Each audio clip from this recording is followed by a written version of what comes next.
All right, we're here for the weekend pod with Daniel. How's it going, Daniel? Yes, I'm good, thanks. How are you?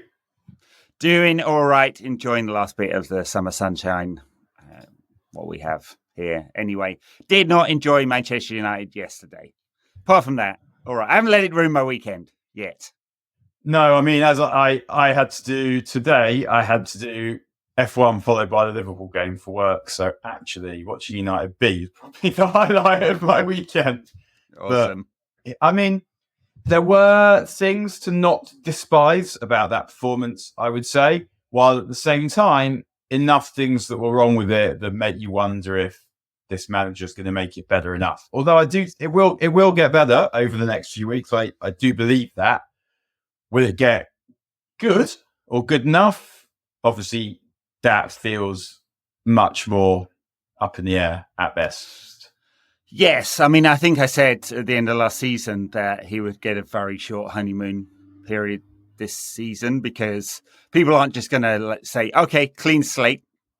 We're going to remember the, how many defeats was it last season? A lot last season and the 8th place and all of that. And it's just going to carry over. And I think the reaction to this defeat is kind of borne that out, really. He's immediately under pressure. And I guess the really worrying things about it, and we can come on to the really good things. There were, definitely, I agree with you. The really worrying things is that the two goals United conceded were really, really, really familiar. Just like incredibly so, you know? And like, especially the first one, I think they call it half space box zones. And the second 6-yard box, just looking at the tactical stuff. They did absolutely defend that like total box zones. yeah, exactly. It just like that goal. How many times have we conceded that under Ten Hag? I mean, it's over and over again. So much so that it's got to be a feature, not a bug. And then the second goal in which I mean, I guess it's Casemiro's fault because he drifted out of his zone and then just didn't bother to run back. So everyone's expecting him to be there from the second ball, and he's just not. But like there were 3 players unmarked. And actually, having looked at it again, just before that happens, and Ciso has a shot that goes just over the bar, and there are 2 men at the back post unmarked then as well. Right. And I think, the most frustrating thing about the winning goal was can't even fucking blame Maguire. I know, he wasn't there. Like the first one, you kind of go, well, all right, but Maguire, fucking idiot, should have defended that better. And obviously instead, he's saying he couldn't have done anything about it, like some kind of outgoing Tory government. And I think if we start from the top, I did not and do not really understand why Maguire was in the team. We don't know exactly what's going on with De Ligt, so maybe he's not fit. But we said it last week that at some point, we were waiting for Maguire to fuck up before leaving him out for De Ligt, that is going to happen, and there's a good chance it costs us points. Now, we don't know how ready De Ligt is, and it is also true to say that when he came on yesterday, he dived into 2 or 3 tackles, getting nowhere near the ball. But if we're trying to be good, he needs to be in the team. He needs to be in the team now. We've got Liverpool next week. Maguire he's not even the past, never mind the future. And so it just makes no sense. And similarly, even though I really like the way we pressed in the first half, the team that he picked is not the future of this team. And I don't totally get why Xerxes wasn't just playing from the beginning either. Yeah, I mean, I guess it's got to be conditioning and readiness and stuff like that. I mean, although we say that, and Lisandro Martinez was in the team from the start, and he basically had no preseason either. So it's unclear, and maybe it's just loyalty. He does this, Ten Hag. He waits until someone screws up, and then they're out of the team. But it does mean that De Ligt will probably make his full debut next week against Liverpool, not being entirely ready, not having had much of a preseason, which is really odd. But let's go through the goals, because they're the 2 of the, and we've had a lot of evidence here, right? They're 2 of the worst pieces of defending we've ever seen under Ten Hag, and a lot of people are to blame. So for the first one, ball goes across 6-yard box twice, and Maguire is there. Twice. I know, it's unbelievable. And Maguire's there standing still both times, but also Mazraoui doesn't press doesn't go attempt to stop the cross, the second one at all. Right, he's just standing there, and Dalot doesn't try and stop the first one either. And Dalot doesn't try and stop the first one, right? So our concerns about the level of quality of defending of those two players kind of borne out. I mean, it's horrendous. And then we've talked about the second one already. I mean, it's mostly Casemiro's fault because he's just abandoned his zone, but it's also, if you look at the still shot, especially Martinez is way, way, way outside of where you'd normally expect him to be standing. He doesn't reset at all. But Martinez and Dalot, I think, with the second one, have gone to try and do some defending, and it's the job of the others to try and do something about that. But obviously, Casemiro, as fucking Darren Fletcher calls him, one aggravating. And he's so bad at his job, Darren Fletcher. It's unbelievable, really. This is the commentator, not the ex-Manchester player, now coach. Or whatever he is, yeah. Casemiro basically is blowing out his arse after 70. We don't have anything we can do about it. And the goal that what was so agitating about conceding that goal is it's just another late goal conceded. And a fucking Brighton, man. Like, I don't know what it is, and maybe it's just me, but I kind of feel like every club south of London is a joke, and the embarrassment of losing to them, particularly in front of their fans, is more significant than losing to some of the northern clubs that are at least like proper football towns. Proper football clubs, yeah. But Brighton, man, there's hardly the ground's not empty, there's no noise, and yet we are desperate to let them score because even before that, they're looking much more dangerous than we are. They make 3 changes in the 90th minute, and they make a difference. We don't do anything about it.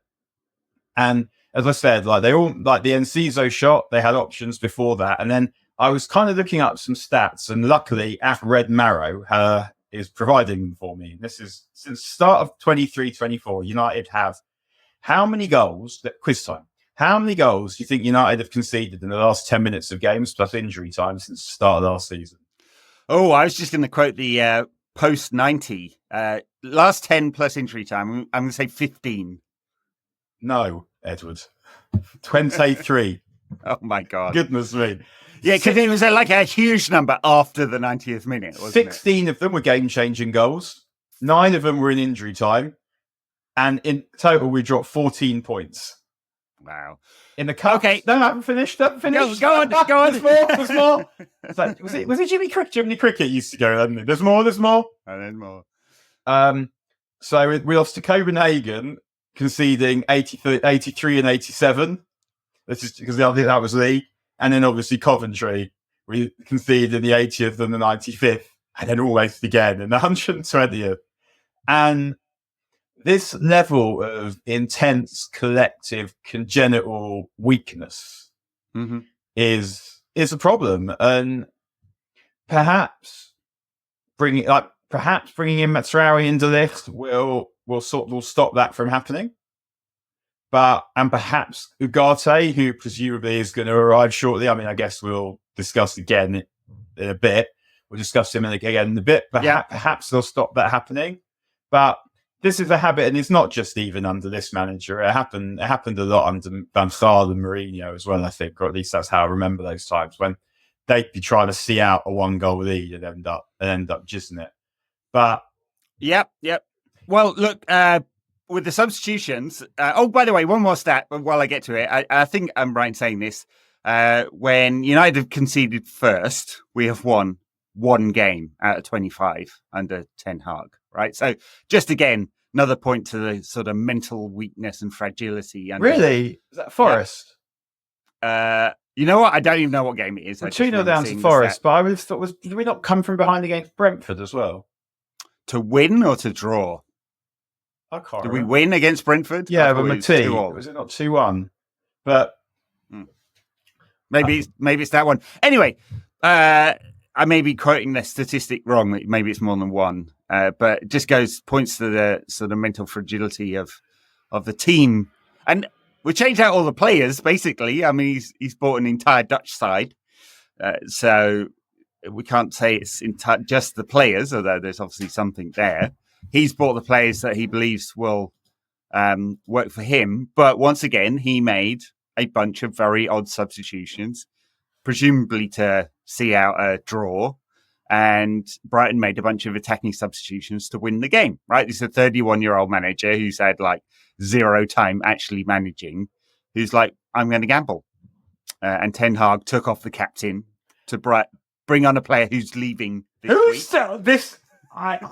That was really like, what the fuck? And at the time, even, that's not like benefit of hindsight. At the time, that is, what on earth are you fucking doing? I mean, I suppose you could say, like, Scott McTominay's one skill is getting into the box late to finish, and he's normally brought on in emergency situations. Were we chasing the game at that point? Because we certainly didn't play like we were chasing the game in the last 10 minutes. But also, you can't take off your best player for someone you're about to sell. You don't bring the guy you're about to sell for other reasons. Like, you need to sell him, so you don't want to get him hurt. But also, you might take off Bruno Fernandes if you've got Mason Mount on the bench, say. But what are you hoping to do? By taking off Bruno Fernandes to bring on McTominay, you're basically saying we're going to hope for a ball into the box. But the idea that we're going to win this game by imposing our football on the other team, no, we're not doing that anymore. Why? Yeah, I don't know. I don't know. I mean, it was absolutely mad. Bizarre timing of the substitutions. I mean, Delict for Maguire on 80 minutes.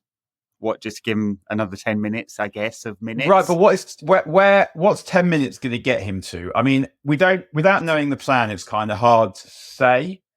But is that 10 minutes the difference between him playing next week and not? You would not think so. And my sense is that he probably won't play. I know you said that he'd play against Liverpool. I don't think he will. No, I guess not. Yeah.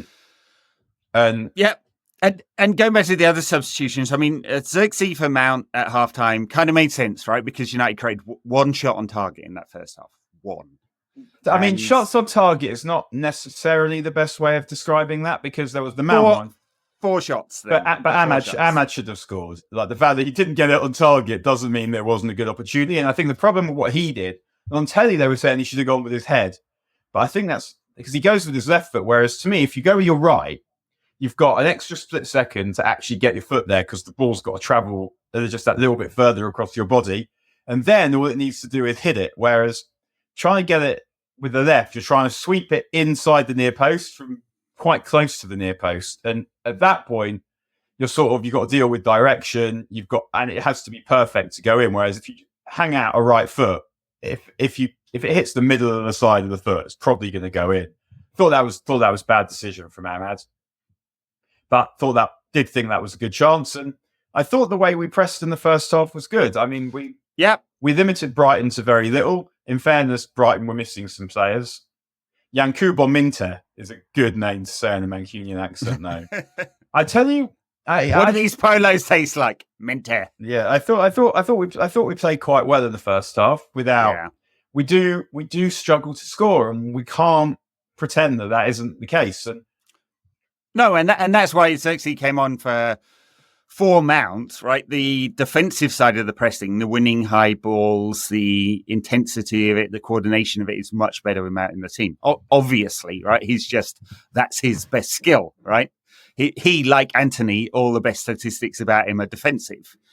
And that worked. And we lost a bit of structure when Xerxes came on, but we actually had a striker there, right? So once again, like as has been the case for most of the 2 years Ten Hag has been in charge, we cannot do both at the same time. We cannot defend from the front, and we cannot create chances. It's one or the other. Yeah, I would say so. What I would say more is also, we struggle to control games and create. Someone said to me yesterday that it's almost like he needs 4 central midfielders on the pitch to control the game, and I don't know that it shouldn't be like that. And I hope that as Xerxes settles, it'll stop being like that. But getting to this point of the season, and where there are games happening and you get points for them, and we're not really in a position to go into them with our best, with the best available players, just feels slightly odd. And then if you think that structurally, I mean, I'm not an expert, and we'll discuss it more in the tactics pod. I thought structurally the pressing was quite good, but I'm not happy particularly with all the in possession stuff. But just to let's go to that in a sec. But with the pressing, I kind of felt like, did you feel like we were shattered after about 50 minutes and just they just drop, the intensity drops, and that's I mean, I think that's true, and and also Mount wasn't there, and Zirkzee does not do the same thing at all, right? So it's partly players and partly, maybe they're just not fit enough to play that kind of game yet.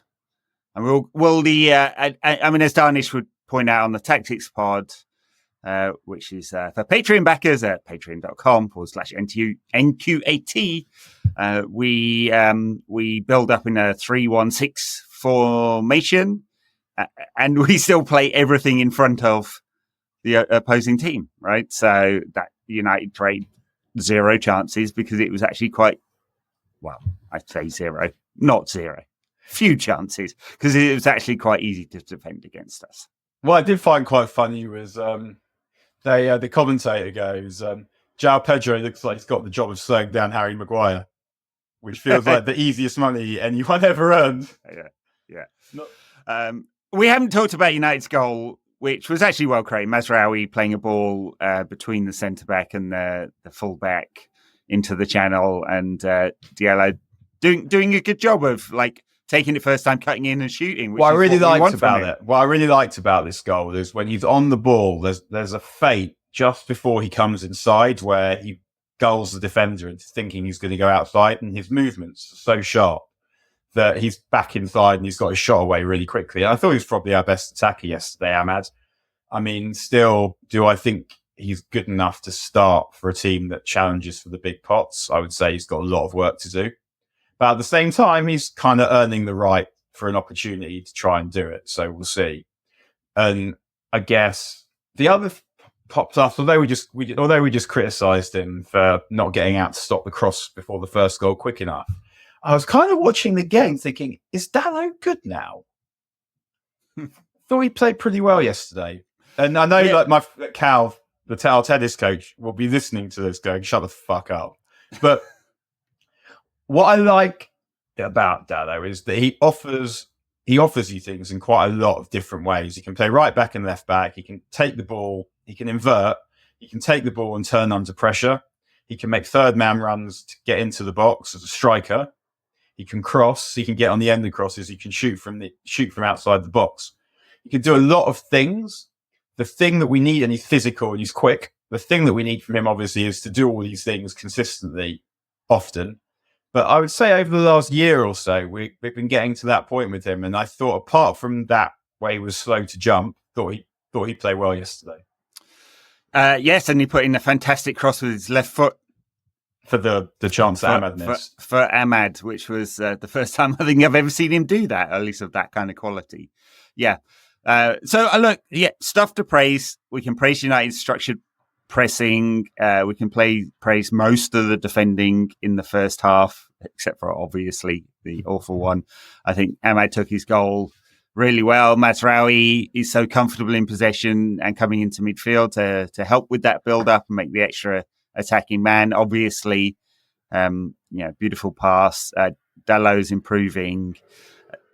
Casemiro has taken 3 games to demonstrate once again he is unable to compete at this level. He just cannot do the attacking stuff and the defending stuff at the same time. I think I tweeted midway through the first half, that's the 3rd time that he's just let everyone run past him because he did that a lot. His best stuff is attacking. Now with Casemiro, he cannot do the defensive part, which is why United will sell Scott McTominay and buy Ugarte, I assume, who only does the defending and none of the attacking. And so there's some good stuff there. It feels like Onana is doing a bit more. Obviously, he's still twatting it long more than we'd like, but he is way more than we'd like. He is looking to get involved in the play and actually pass the ball out, which is the reason we bought him in the first place. There are bits and pieces, but it feels like the fix is just to buy more and more better players, and I'm not seeing the evidence of of the manager having fixed this yet after 5 preseason games and 3 season games? I think that the pressing is better, and I think that the defending is better, and there is less space back to front. We are not seeing dickheads run through our midfield with quite the same gay abandon as last season. So I do think it's got a bit better. It's not got better enough yet, but it has got a bit better. But question: Bruno and his Trivella, but it's sort of become in the last 2 weeks like Rooney's chip, where he can't help himself but try and do something harder than what the situation demands.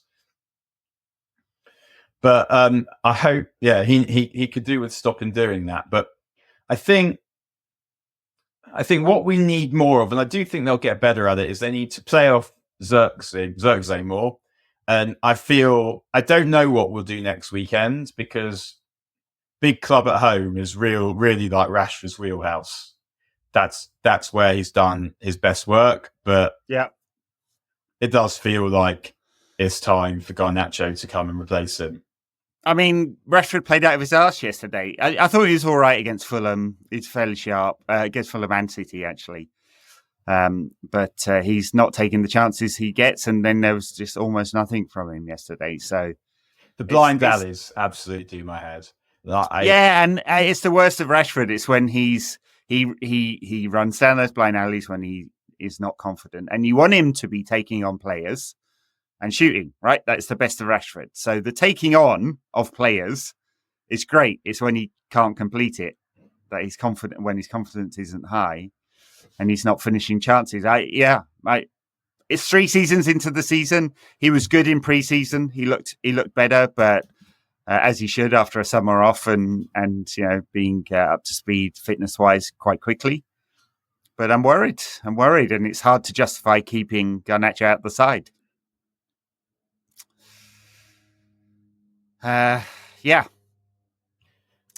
So while we've been recording, some information has surfaced. I mean, I call it information but from like Sky Sports News or whoever. I mean, I don't know how it relates to betting on Sky Bet, but that United and Chelsea are discussing getting rid of Jadon Sancho in a swap deal with perhaps Ben Chilwell and Raheem Sterling coming the other way. I mean, I don't want Raheem Sterling anywhere near United. I think he's well past his peak. Ben Chilwell would be an emergency left back, basically, wouldn't he?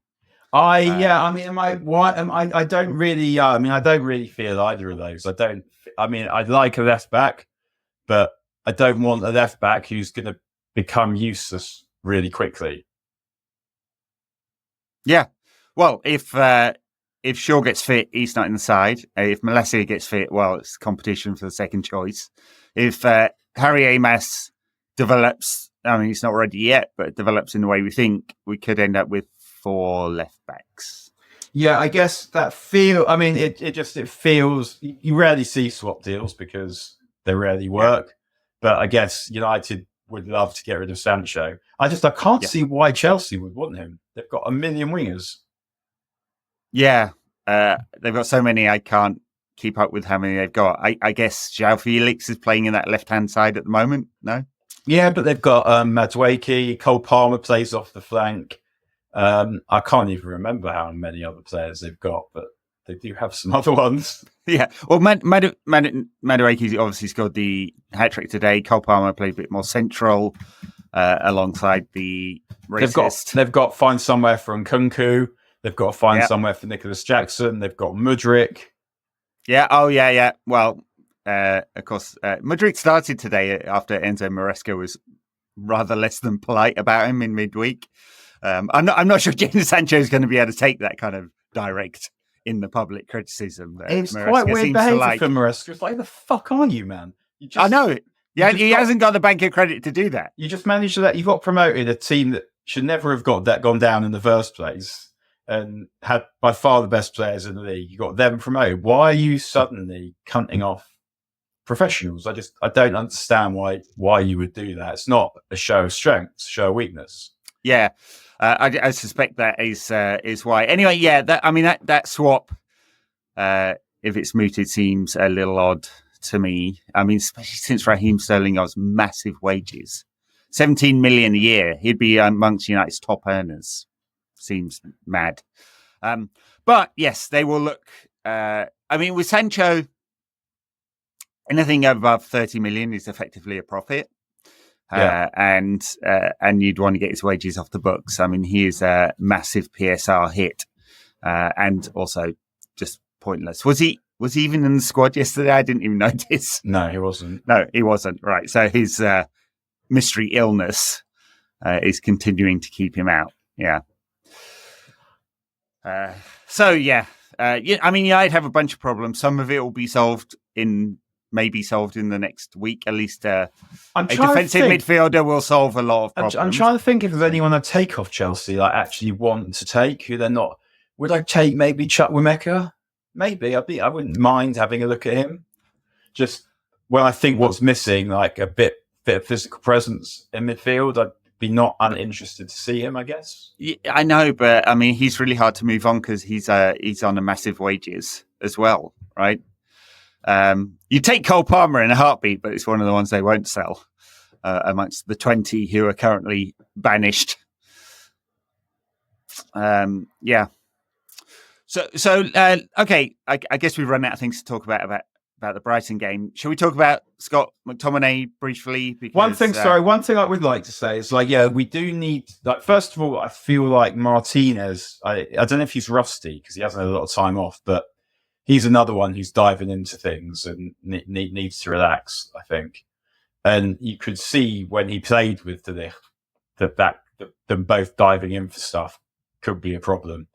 And one of the things I noticed, even though I'm letting him and Dalot get away with the winning goal, is one of the things that was really noticeable is when the ball's wide and the cross is about to come in, none of the defenders who are between the ball and the back post where the goal comes from scans. No one looks over their shoulder.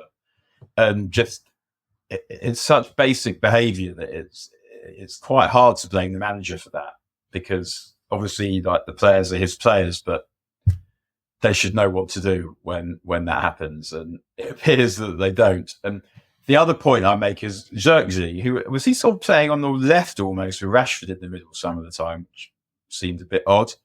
But it just feels like when you get a player like him, there aren't that many players around who are like him. So the sooner that those players that we have can get used to playing with him, the better. And I do like him. I like his touches. That he's got a lovely touch. He understands the game well, and I feel like he's someone who would be able to get more out of the wide players. Might be able to help us out by making an extra body in midfield, but we just have to do it. Like, at this point, we need to try and get. Ten Hag needs to try and get what he thinks is his best team on the pitch, and then he needs to try and leave it alone, because if you keep changing things, no one will settle. And one other thing, Manu does loads of lovely things in every game. I don't love him playing to one side because I want him on the ball as often as possible. And I don't feel like we're getting him on the ball anywhere near enough. And we need to try and find a way of making that happen. He's not getting on the ball enough, but that's because United's build-up is direct into the wings. So. Ten Hag does appear to prefer building down the wings and building centrally. I guess I don't know, it's a safety thing, but he does prefer that. But we need to, because we've got like Xerxes and Manu in particular, really good small space players. And we need those two and Bruno. It feels like they could have a good relationship, but they need to be close together. And at the moment, they're too far away. Bruno's also spending far too much time, far too near the touchline, and sometimes wander out there. But really, like, our best players are central, and we need to get them into those positions where they're able to see and affect what's going on all over the pitch, rather than seeing, your best players out wide, where in order to get on the ball, someone really needs to give it to them.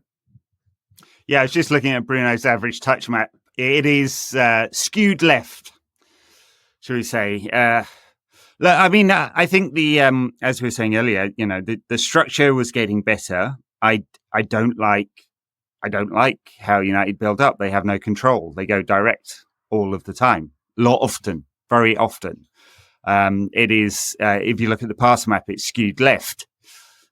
We really were mostly attacking down that side to very little effect. And as I said, like, I think in the macro picture, Ten Hag gets no grace this season whatsoever. Like, it's fair enough to say he has time under the new structure. Let's build a team around the new players. And if Ugarte arrives, he'll have got 5 players this summer. That's quite a lot to add to the team in terms of quality. I'm not saying fire him now after one defeat, of course. I'm just saying the pressure will be rightly very high. Yeah, if we lose again at the weekend, and then he'll have 2 weeks of it before the internationals. And yeah, again, he's not in danger of getting fired if we lose next weekend, but he can't afford for us to get into a rut of constant disappointment, because then he will be gone before Christmas. Yeah, I mean, 14 defeats before Christmas last season. If that's repeated, of course he's gone. Right. So Liverpool next weekend. Whatever way you shake it out, even though they're also in transition, that is a challenging game. Southampton after that, and then Spurs, right? Who I watched Spurs Everton game yesterday. They were excellent against a terrible Everton side. I mean, I don't really think Spurs are any good. I don't think Liverpool are that good either. But what Liverpool have is they have lots of brilliant attackers who can fuck you up at any time. They didn't play particularly well against Brentford. They were better in the second half than the first half, but they weren't. They didn't put Brentford on the rack and keep them there. They weren't sustaining the attacks. The defence, Van Dijk is not as good as he was. Robertson's not as good as he was. Alexander-Arnold was never a good defender, still isn't. The midfield's not that good either. You can get them. It's just they've got Jota knows how to score goals. Salah knows how to score goals. And Diaz is an excellent player. And then behind them, they've got Nunez, who's a really different player. Gakpo, who knows how to score goals. So they're difficult to stop. And that was really why they contested the title for as long as they did last season. It wasn't because they were good, because they weren't. It was just they had a lot of goals in them. And we have no goals in us. And I think the thing with United is we can win any one-off game against anyone, because we can deliver a performance like the one we delivered in the cup final. Maybe we'll do it again next weekend. The problem is the week to week. Yes, and that's what Ten Hag said, right? He said the first part of your statement there. After the game, he said, look, we won the trophies, and look, we've done it in big games. But it's the week to week, right? At no point in his tenure have we had that kind of consistency, unfortunately. And not extrapolating from one defeat, but, indulge me for a second. It looked very fucking familiar. All right, shall we move on? Scott McTominay, United have accepted a bid of 30 million euros from Napoli. So I guess it's down to the player to decide whether he would like to work under the mighty Antonio Conte and whether they're a bigger side than Fulham, which I guess. This is a brilliant move for him, I think. If I was him, I'd be fucking buzzing, because I wouldn't have wanted to go to Fulham, really. Because that's accepting that actually you're not a top level player, you're a sort of mid to low ranking player. And I could totally see why, if your options were Fulham and being a specialist sub for United, you might take the sub even at 27 when you want to be playing every week. But to be able to go to play for Napoli and who get to the Champions League, who contest titles, who are just a club with identity. And then, I mean, if I was him, I'd be absolutely all over that, and I'm sure he will be. That, yeah. And £30 million feels like a fair amount of money for him, although not that fair compared to what people that are way less good than him are getting sold for by clubs that are not United. Yeah, 30 million euros, so £25 million or so. That is 10 million less than Emil Smith-Rowe went from Arsenal to Fulham, for example. Now, Smith-Rowe, technical player, higher ceiling, you might say, but hasn't done anything for 2 years. Whereas Scott McTominay scored 10 times in the Premier League last season. I mean, people should be falling over themselves for a midfielder who scored 10 times in the Premier League. Really, not many of them. So yes, I don't know whether it's a fair price or not, given like players you've never heard of go for that much money, basically in a PSR swap. So, would he want to work under Antonio Conte? Yeah, I mean, it feels like it feels like that might be a good fit. You know? Yeah, I think it will be. I'm happy for him. I like McTominay. Like, he's not good enough for United. There was a time, like, he's one of those players when he first got breakthrough under Mourinho, it just seemed like Mourinho was just trying to be a dick by picking him. And then, like, by not picking Pogba, but he did get quite a lot better quite quickly, to the point where it then became, okay, it's now who's going to play with him, not who he's going to play instead of. He didn't quite improve in the way that I hoped he might. In fact, in some ways, he probably got worse. But he's the only one who turned up in Gdansk. And although it still didn't work out, I'll always respect him for that. We got some great moments out of him last season, scored against Liverpool in the Cup. And ideal world, and I keep saying this, I'd probably keep him as just my wild card 16th man in the squad, someone I think can come on as a sub at either end. But if you've got to sell him to get better, then that's not a difficult question in the end, much as I might like him individually as a bloke, feel like his spirit is something that the squad needs more of, not less of. The way it is, you have to take that deal, and he has to take that deal too, I think. I suspect he will, because otherwise what he's saying is he's going to play a bit part for United this season. And if he's happy with that, fine. But as you said, 27. Are we saying that he's like, so Kiernan Dewsbury Hall is 25 and he cost Chelsea 30 million quid? Yeah, he's not better than... He's had one good season, which was in the Championship. He's not better than Scott McTominay.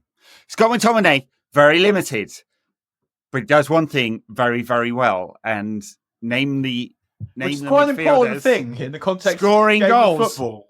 Quite important, yeah. As one tweet I saw today said, Wolves out XG'd Chelsea. They just didn't score the actual goals, yeah. So United, actual goals are quite important. I think United are second in the league for XG this season. Top stuff. Well, that's because we had 2.5 against Fulham.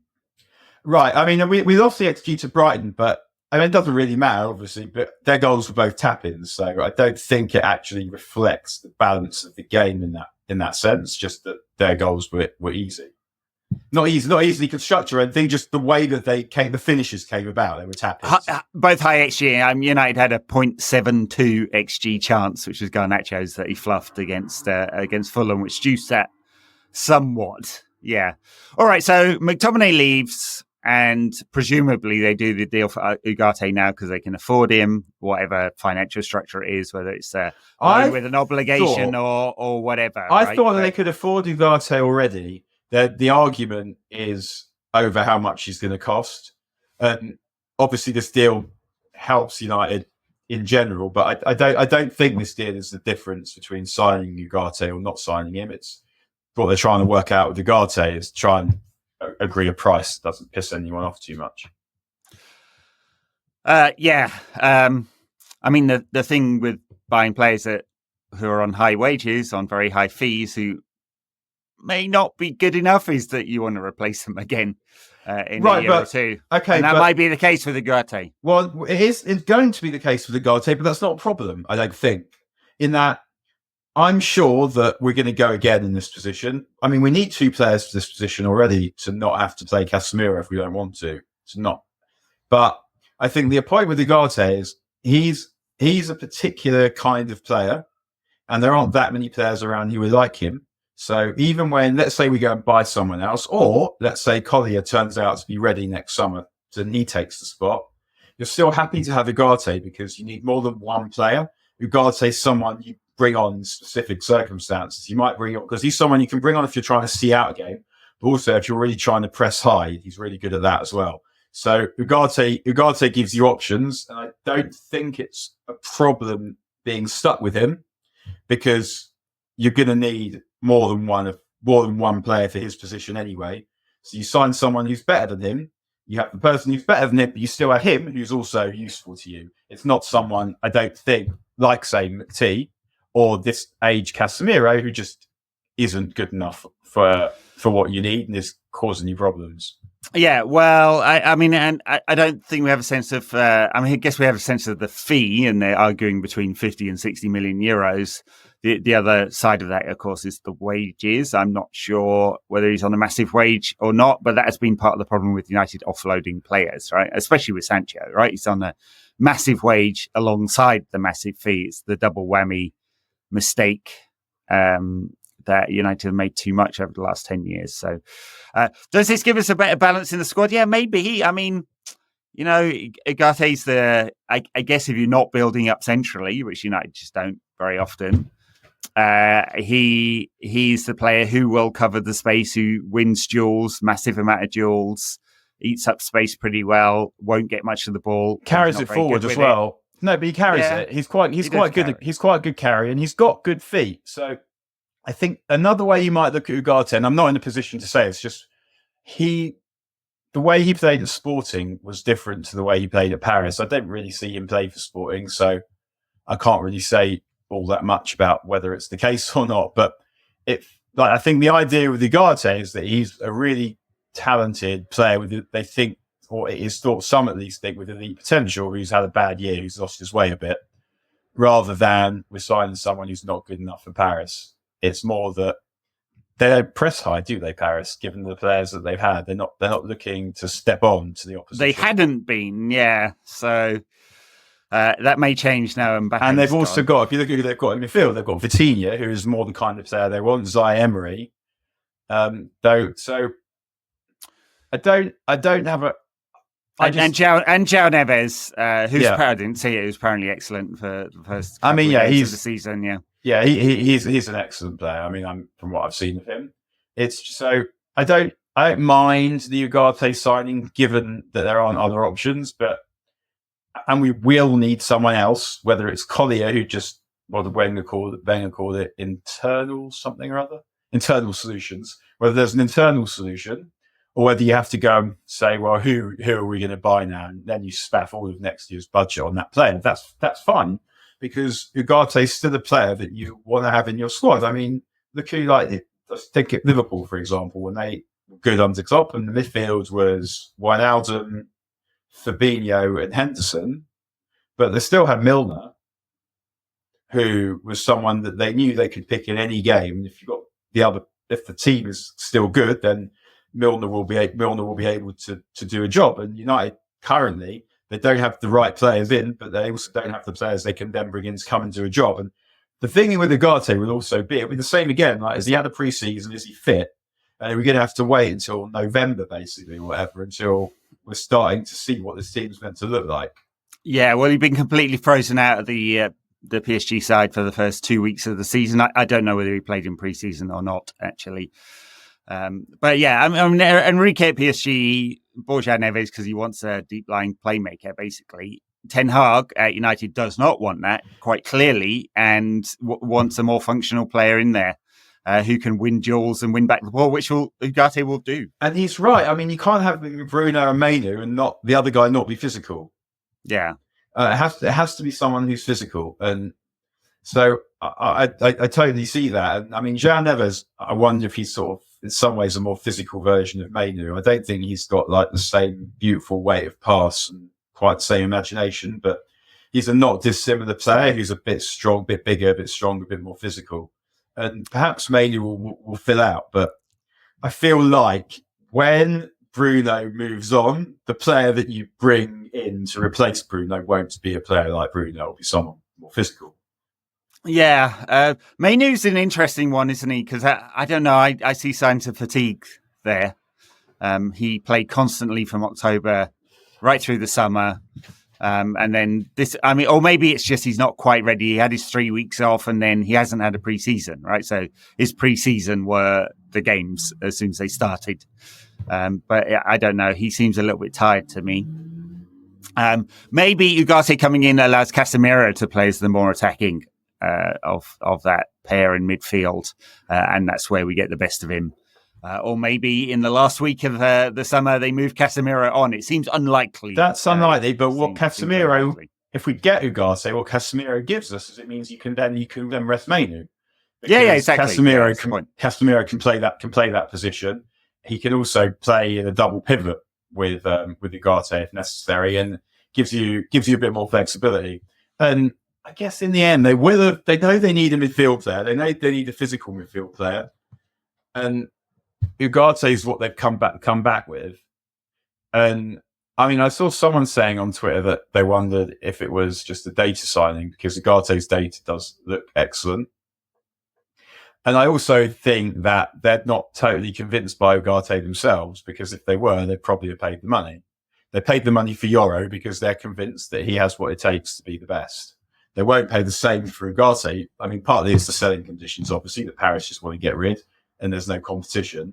But I also think that they think he's not worth 60 million quid because they are going to improve on him again next summer, probably, unless he's brilliant and better, not necessarily better than they think he is, but if he hit the top level that is within his athletic ambit, then they wouldn't need to replace him. But that happening isn't something that you bet on. So yeah, I think that they don't want to spend the money because they know that it doesn't feel like to them like the ideal solution. It just feels like the best solution in the circumstances. Yeah, probably right. All right, I think that's it for this week. Unless we have any other. No, there's no other news, right? That's it. Scott McTominay, Ugarte probably get wrapped up before next weekend. Well, they'll have to because the window closes last day of August this time around, doesn't it? Is that when it is? Okay. I believe it is.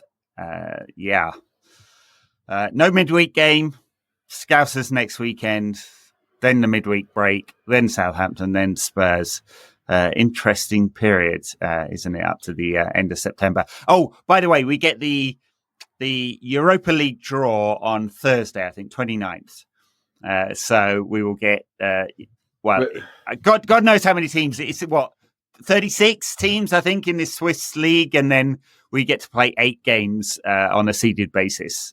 So it'll be 4 different teams at home and 4 different teams away. That's so fucking weird. It's so fucking weird.